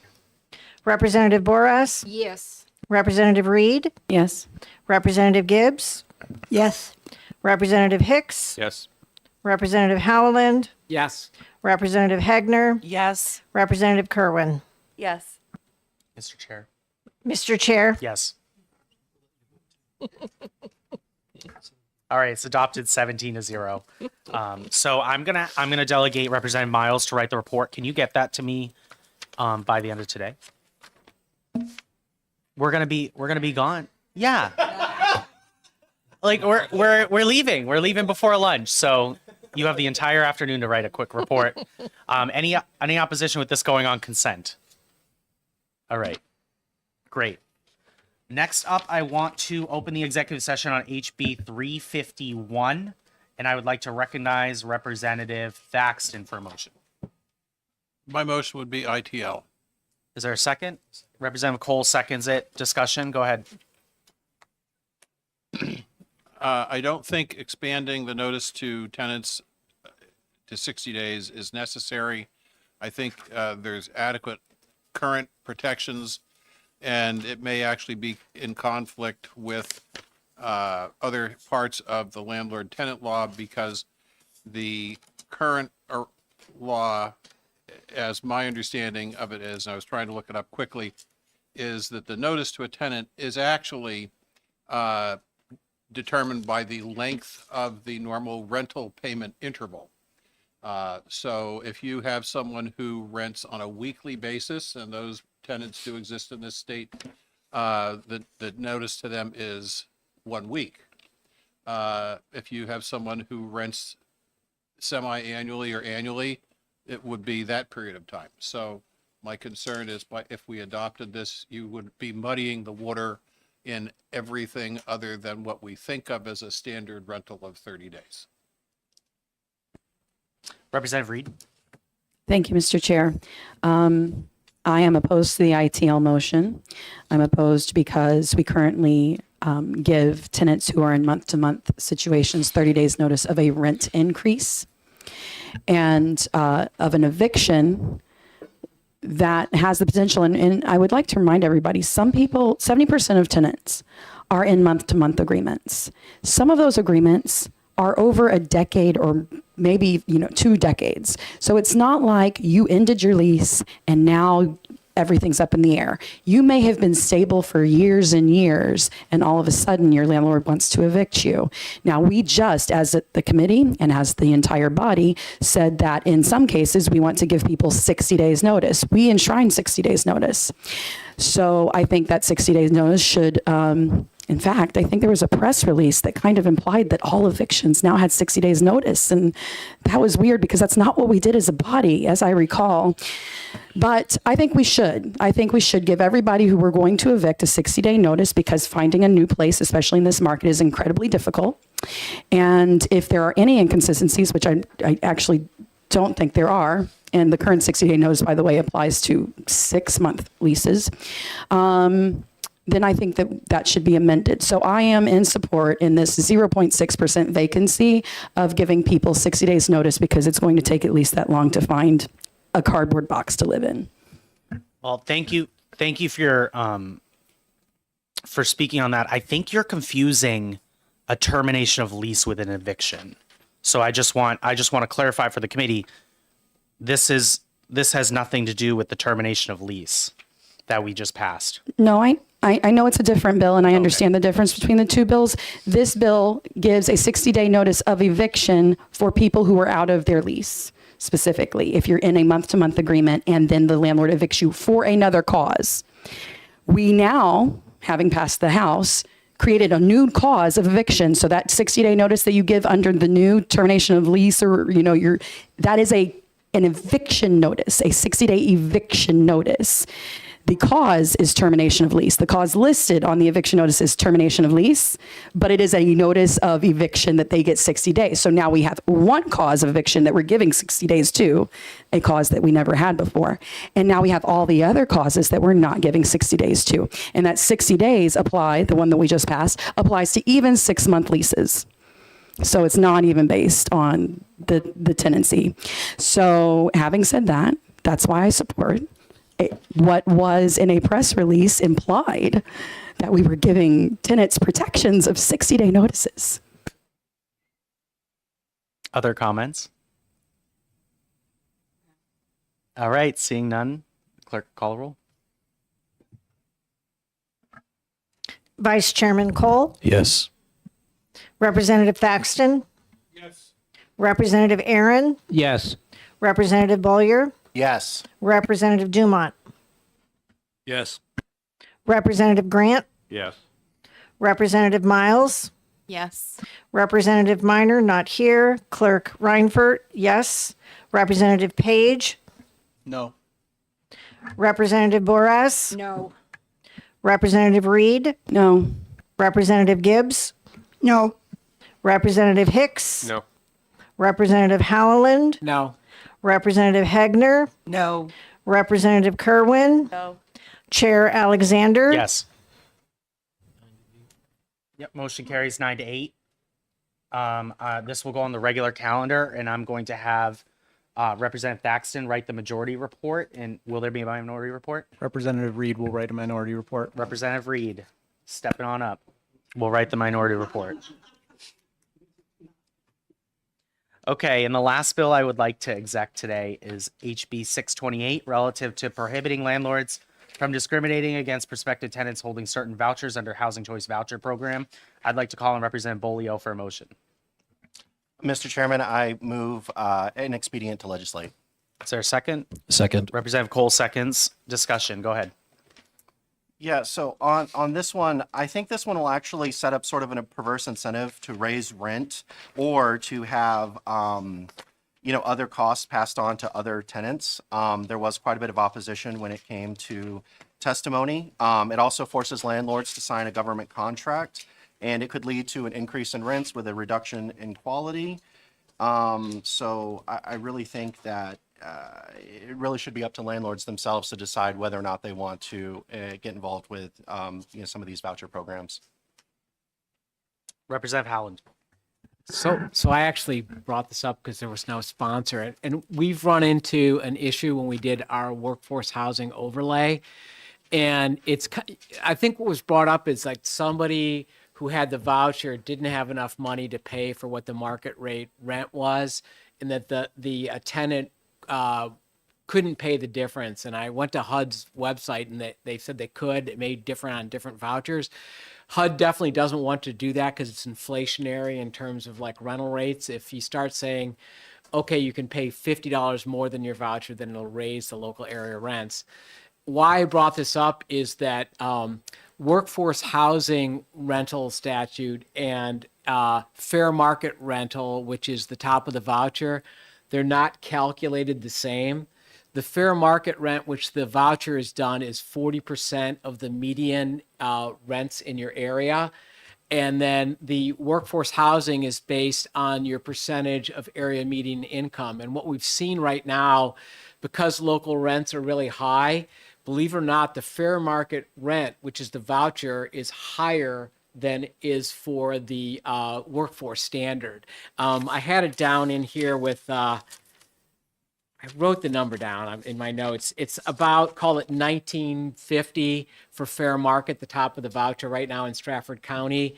But when you do like workforce housing, it's only like $1,800. And so for us, we were in this perverse situation. Which one of these do we use when we put our workforce housing, which we're requiring a certain amount to be in statute or into our local ordinance?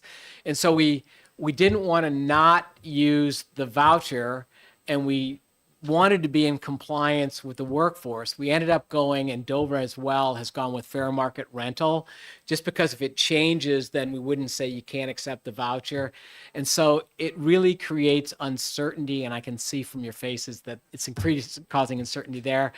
It's really weird because the two standards are not the same. So in essence, when we did the workforce housing overlay and we used fair market rent, we could rent to everybody with a voucher and not be in compliance with our workforce housing statute. So if we have a notebook of things to look at for like next term, that's something that maybe we would want to look at. And that's why I brought this up. Representative, we have a whole nother year to file House bills, so not even next term. Sorry. I mean, I just wanted to have it on the table. That's why I brought it up. Thank you. Representative Gibbs. Thank you, Mr. Chair. I just want to add to the discussion what I said during our last discussion on this bill, and that is that by discriminating against people with vouchers, the landlord is thereby discriminating against families with children and people with disabilities. Representative, I don't understand your line of questioning during the public hearing, because those don't have to be mutually exclusive. Not every person that has a voucher has children, and not every person that has a voucher is disabled. There are disabled people that don't have vouchers that cannot be discriminated against. You can't discriminate already in law based on familiar status. So I was trying to be patient during the public hearing, but I really was confused what your point was there. My point was that a discriminatory effect is discrimination. And because there are more families with children and more people with disabilities who have vouchers, there's a discriminatory effect against families with children and against people with disabilities by discriminating against vouchers. Thank you. Representative Reed. Thank you, Mr. Chair. I'm grateful for the conversation that Rep. Bolio and Rep. Howland started having around rent-seeking behavior, which is, I guess, unfortunately a pun, but I brought it up during the hearing. And rent-seeking behavior is when the private market takes advantage of either a handout or another guaranteed source of income and raises prices to take advantage of that. That's rent-seeking behavior. And it's true that when you have some sort of public handout, if you don't put a cap, then the private market will engage in rent-seeking behavior, and that will be inflationary. So because of that logic, I would have suggested that you all go with the workforce housing, not the fair market. I was like, why did you do that? So I'm appreciative of that and that problem. Having said that, there are landlords, in fact, landlords who have testified before us, who in my own town have engaged, because they do take vouchers, in that exact rent-seeking behavior. And the more the voucher goes up, the more they raise the rent, right? And they raise it to just enough above the difference that the people can afford constantly, every single time, even though their costs haven't gone up.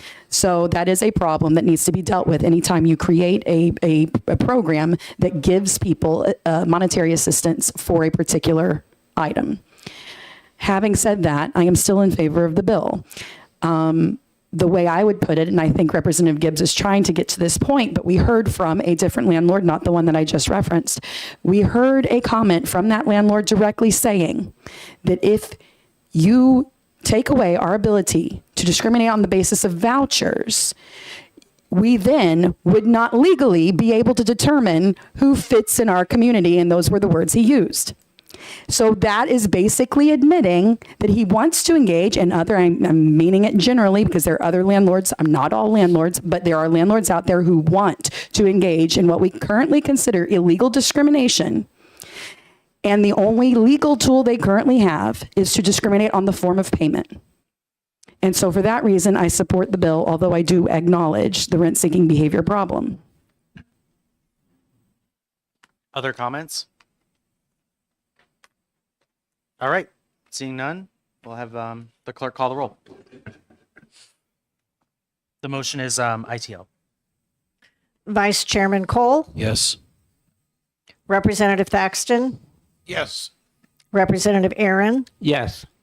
Representative Bollier, Yes. Representative Dumont, Yes. Representative Grant, Yes. Representative Miles, Yes. Representative Minor, not here. Clerk Reinfurt, yes.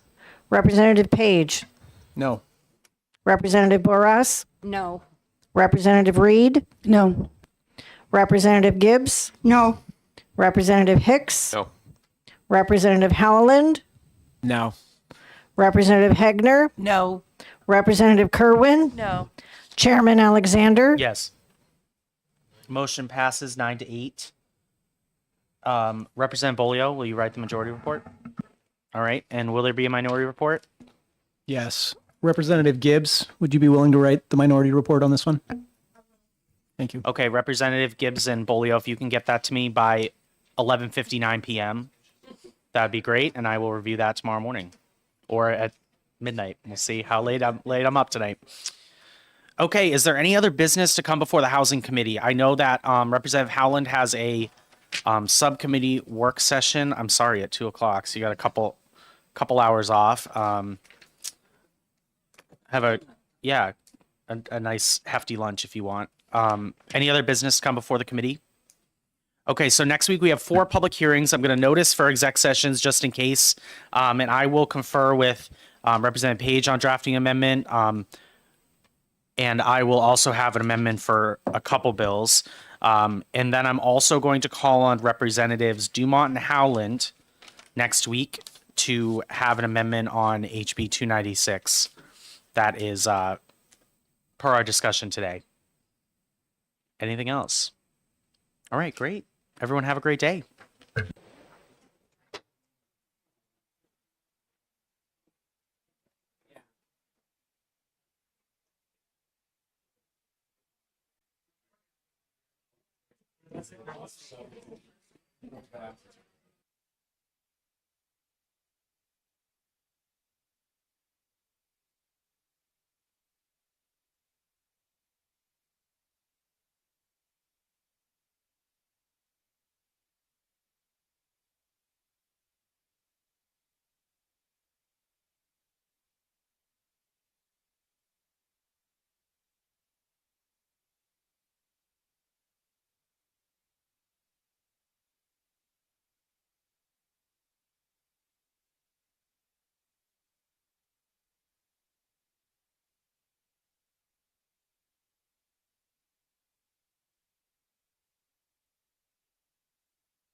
to try to override what is in essence a bad zoning. And so, I mean, my mind is always like, oh, I know no zoning ordinance is perfect, but you want to try to keep the number of variances to a minimum if you're doing a good job. If you have a lot of variances coming in, then fix your zoning ordinance. And so the key thing that I came through with the thing that came to us is that property owners shall be allowed to build on their property without seeking a variance. And so when I read it, what they're really trying to say is that the houses around them are a certain way and they want the right to do what people did in that neighborhood. Clearly something changed in the zoning that wasn't really effective. So I tried to grab somewhat off of what was in our partners bill, which is that patterns of zoning.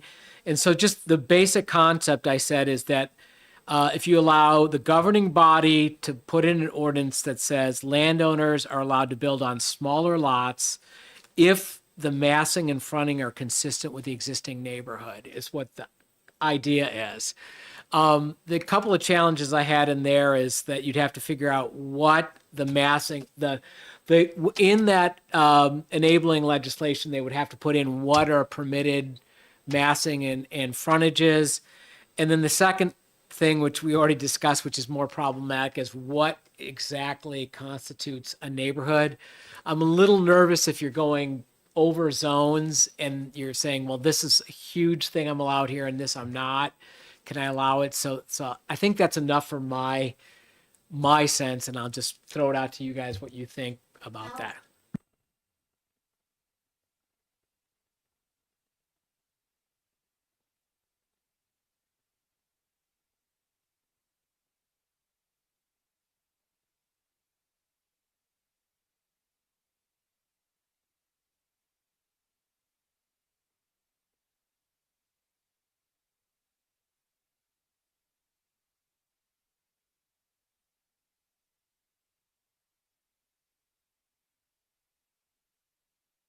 I just think 1,000 feet's pretty big. It's like, and again, I talked to somebody else who's the chair of Enfield, and he said do it like 3 houses on either side or something like that.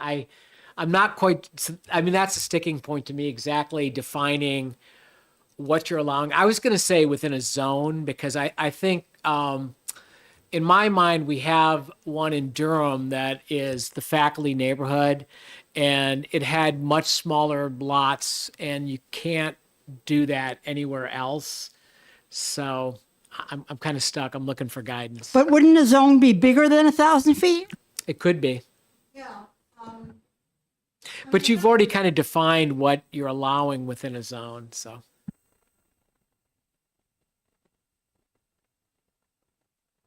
It has to be something specific that's clear enough.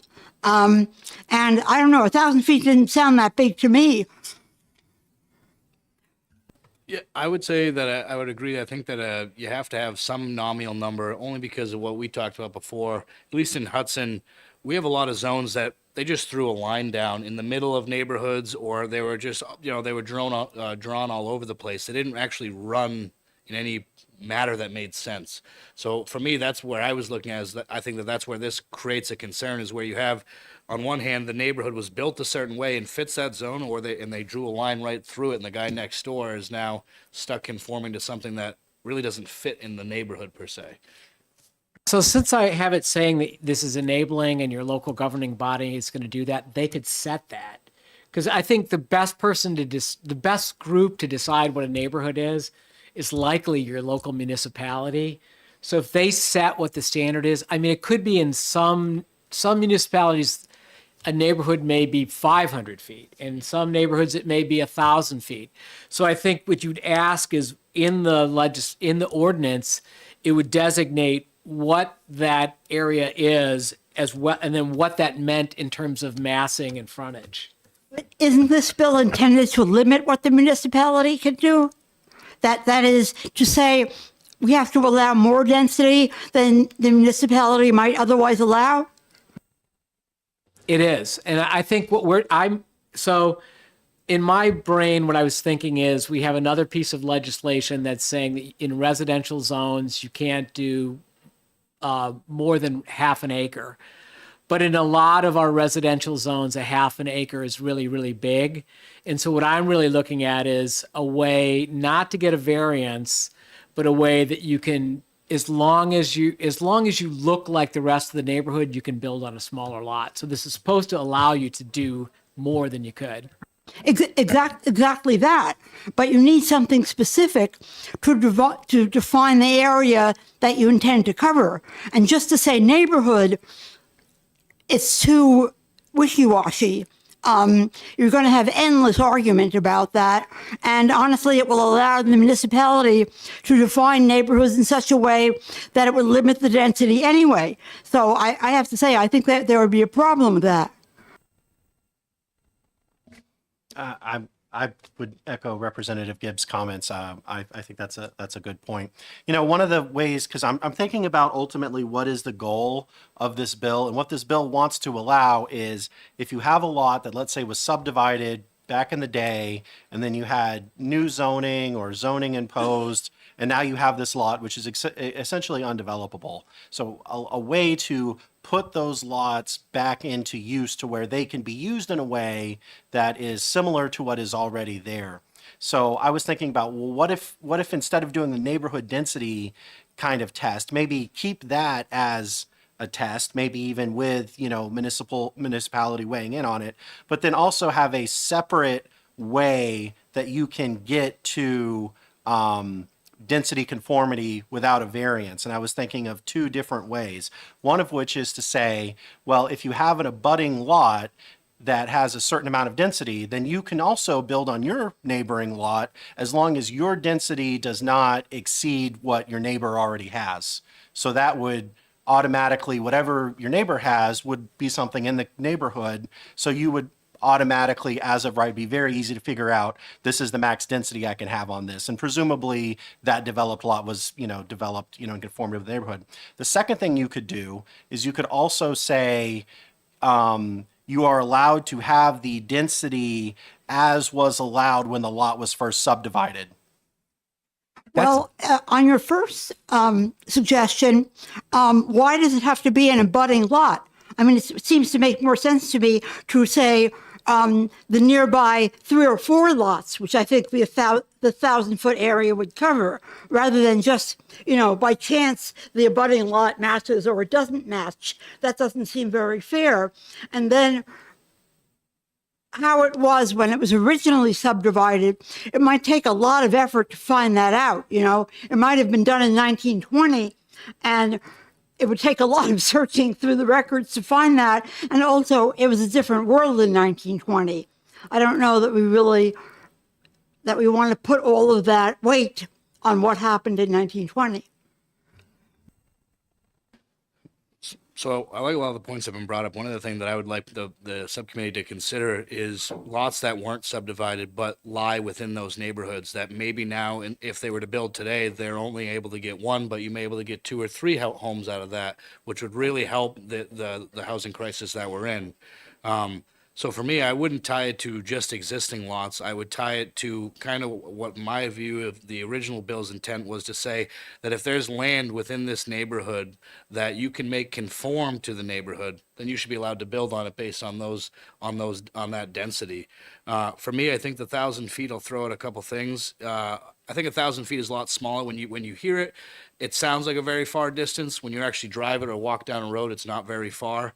I would say that you almost run it like a buffer, where you say 1,000 feet from the property lines instead of just a random dot that you're throwing on a map. I would say that it has to go with lot size and frontage, not just because without frontage, the lot size doesn't mean anything in my opinion. And then the other thing that I would say is that I think that conformity should be based on a majority. I don't think 90%. I don't think 90% is fair. Quite frankly, originally I was thinking 1/3, but I didn't think that would get too much traction, so I could agree on a majority. And then as for who controls it in line 16, I think it should be based on the zoning administrator or permit technician, because that would be the department that would have to check that box off anyways. And then that way, when somebody files for this, it just simply, it goes through staff approval. Those are good ideas. I agree. So to your point of like looking at what it was when it was first sub, I asked that question because I was like, what if we did it in like 19, and they actually pulled it right up. It was, the town does have records of all that. You do keep records of all your zoning. So you could answer that. And I assumed that you would go back to kind of what was the most permissive when it was done. But I do like your idea. If you said you could go back and find out what the ordinance that allowed the majority of the in your buffer zone, that would be permitted, and that it had to meet but it had to meet those requirements. It had to meet the frontage, and it had to meet the lot size. That makes a lot of sense. And I think the idea of making it 1,000 feet from the property line is also a good idea, because that specifies exactly where it is. Whereas the end of the house might be different for each builder, but the property line is the property line. Yeah, and I just wanted to mention 1,000 feet. That's less than a quarter mile. That's pretty tight. I can tell you, like up in the North Country, I mean, 1,000 feet. I mean, you're going to be still in the same neighborhood in most places. So I think it's pretty tight. One of my suggestions, and I like your, where you're thinking in terms of Representative Dumont with the zoning administrator and the majority, of the properties within that 1,000-foot radius from the property line. So what I was proposing was, let's have different ways to check this box. We can have one way that you can satisfy this by the neighborhood, existing density, and then another one by what was allowed historically. That way you have, more than one way to easily discern whether or not it's allowed. So can I ask you, so back to this, because I do like the idea that it just goes to like, it's administrative approval rather than you have to go back to the planning board.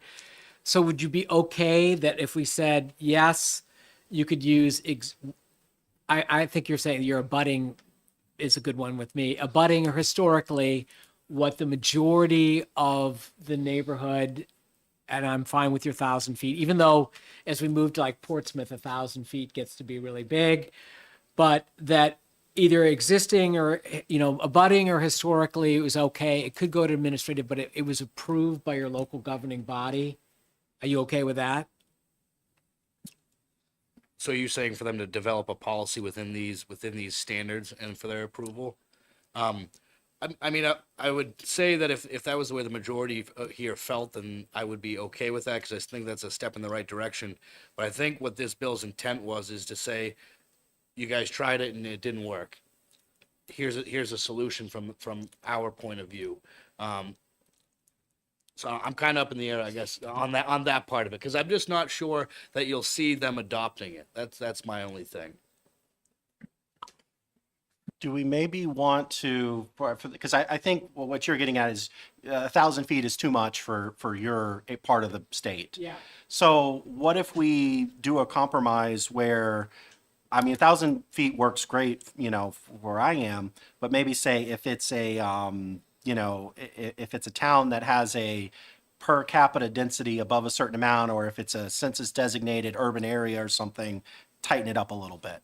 Would that help? Yeah, I just don't know what I feel like I'm throwing a dart. I don't know what the number is. For me, I think that overcomplicates it. I'll be right up front with you. Yeah. I'm gonna stand strong on, I don't think that 1,000 feet is a lot. I will even look at it as in one of Hudson's most dense neighborhoods, and I would talk to you about this, is our traditional residential, which is 90 feet of frontage. So we're talking about 10 homes that you're going by. That's less than a street in most cases. So for me, that fits the neighborhood. And, I brought up an example earlier to Representative Howland that in Hudson, we had a case where they just drew a business district line right through traditional residential. And if that person was to not be allowed to go outside of the zone and compile this information, they would have had to either put a gas station or a multifamily development inside a traditional residential zone just because somebody threw a line through the middle of the neighborhood. per se. So that's why I think it's important to have that 1,000 feet in my mind. I would recommend sticking with 1,000 feet. That sounds reasonable. It isn't that big, I don't think. I mean, ultimately, we're just trying to get houses on smaller lots. Isn't that what we're trying to do?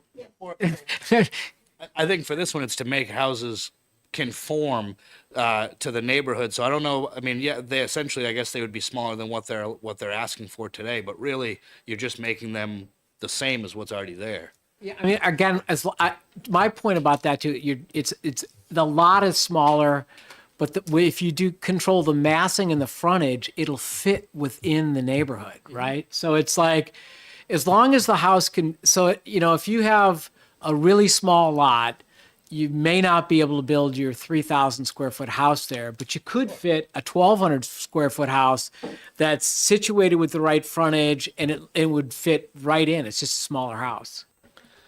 Yeah, to that point, that's exactly what I envisioned, is that with the same density and frontage, you're going to have similar building envelopes, which would then dictate the size of the house that could be put on there. See if I can tie this all together, because I think what I really want to do is to try to write it up, and then we can look at it and you guys can do the fun of wordsmithing. So let me just clarify, would this be the state is dictating you have to do this, or is it like, you want the municipality to adopt this? I think we're saying the state is saying you have to do this. Okay. I would say, since in essence, the criteria for a variance is set by the state, that there can't be a reason why the state gives an alternative to that. Okay. So it's state mandated. Let me start with that. Number two is that the criteria for doing it is that it has to be consistent with the majority of the existing homes in the neighborhood, which we're defining as 1,000 square feet. 1,000 square feet. To Representative Gibbs' point, I would just eliminate the word. I mean, and not that I'm saying get away from neighborhood, but just eliminate the word and say within 1,000 feet of the property lines. 1,000 feet of property line. That's good. And then to yours point, you could use either, because you had two criteria. It was either within 1,000 feet. What was the majority of the properties within 1,000 square feet of the property line? Within 1,000 feet. I think that- making 1,000 square feet is too complicated. 1,000 feet. Or that you could show historically that in the past it was allowed in zoning. Does that catch it? Yes.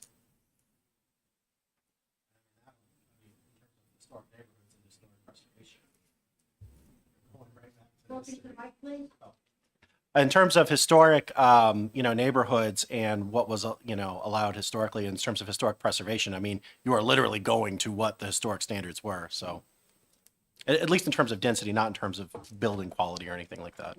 Okay, I think I got, is there any, I mean, I think that, does that cover it? The only thing that I would like to make sure that's in there from my perspective is that it should, line 16 should read the local zoning administrator or permit technician. I only throw permit technician in there because I know some towns have somebody that goes through all those documents. Hudson has a zoning administrator.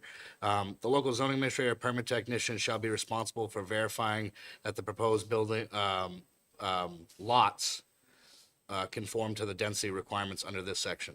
Okay, that's good. 'Cause I like that because that means then theoretically, as long as you can, if you put in your application that administrator checks and says it's okay, then you can build it, right? Yeah. I think that, so I'll write this up and I guess the best thing I'm supposed to do is send it to Joe. Yeah. And then ask him how he wants us. We probably should meet one more time just to look over it and. Yeah, and you could do a first read, or you could do a read and a vote. Typically, on the local level, we have a first read of that final document, and then we vote after. But however everybody sees fit. We're the same. We do we're more painful. We do first read and second read. But nonetheless, I want to make sure everybody that we got the language right before we do any voting. I like that. All right. I think that was it. Record time. Thank you. So are we going to meet after the next housing committee meeting? I have to ask the boss how this actually operates, but at least let me put together the language and everything, and then I'll ask him how he wants to approach when we meet, because I don't know what the meeting schedule is going to be like. Yeah, and I'd just like to add that meeting after the main committee meetings works really well for me. So I'd like to continue that, although hopefully maybe tighten it our lunch break up a little bit. I have great respect for all of you that are gainfully employed and that we try to make it as efficient as humanly possible. So I'll try with that. And the next meeting is scheduled for the 18th, so it could be after that. I'll ask.